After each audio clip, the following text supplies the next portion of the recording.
মক্কার ঘরে ফজরেরও নামাজ পড়ে, আয়না দিয়া আপন শুরু দেখে আপনায়। ওরে আয়নাতে রূপ দেখে আলী অমনি উঠিলেন বলি, আমার মতো এমন সুন্দর নাই আর দুনিয়ায়। ওরে আয়নাতে রূপ দেখে আলী অমনি উঠিলেন বলি, আমার মতো এমন সুন্দর নাই আর দুনিয়ায়। তখন দুই ইমাম দাঁড়ায়া ছিল, দুই ইমাম দাঁড়ায়া ছিল, আলীর ডাইনে বাইরে সাধের দুনিয়ায়। যার যেখানে মরণ লেখা যায়, তবে যার যেখানে মরণ লেখা যায় রে সাধের দুনিয়ায়, যার যেখানে মরণ লেখা যায়।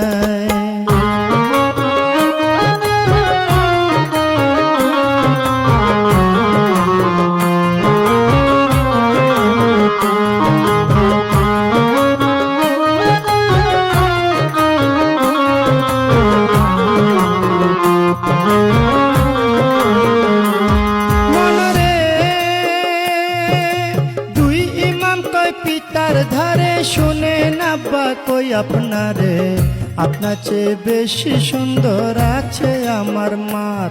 মায়ের বাতুনি এক সুরত আছে, যে দেখছে সে পাগল হইছে। বিনায়া বিনায়া বলছে ইমাম দুইজনায়। ওরে এই কথা শুনিয়া আলী গুসাতে বলিলেন খুলি, দৌড়াইয়া তখন আলী ঘরে চইলা যায়। ওরে গিয়া বলছে জোহরা রে, শোনো জোহরা কই তোমারে। বিনায়া বিনায়া বলছে আলী মরতু যায়।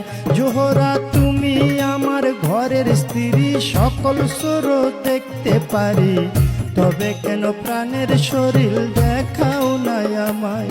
তোমার বাতুনি এক সুরত আছে, দেখাও নাই কেন আমার কাছে।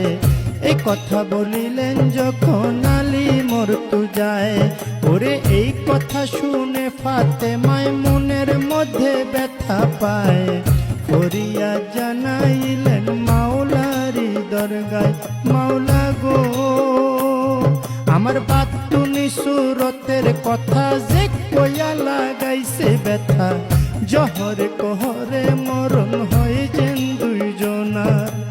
এই অভিশাপ যখন দিল মাওলাজি হুকুম করিল, ফেরেশতারা লেখা নিল আরশ মহল্লায়। মায়ে বাতিনি রূপ বাহির করে কায়াঙ্গুলে মিশ্রণ করে, সেই রূপ ধরল গিয়া আলীর সামনায়। ওরে কায়াঙ্গুলের রূপ দেখিয়া আলী গেল বেহুশ হইয়া, তেল পানি দিয়া ফাতেমায় হুশ ফিরায়। ওরে হুশ ফিরিয়া আলী ঘরের বাইরে গেল চলি, নিরালা জাগাতে বসলো আলী মরতু যায়। এবার নিরালা জাগাতে গিয়া দুই ইমামকে ডাকাইয়া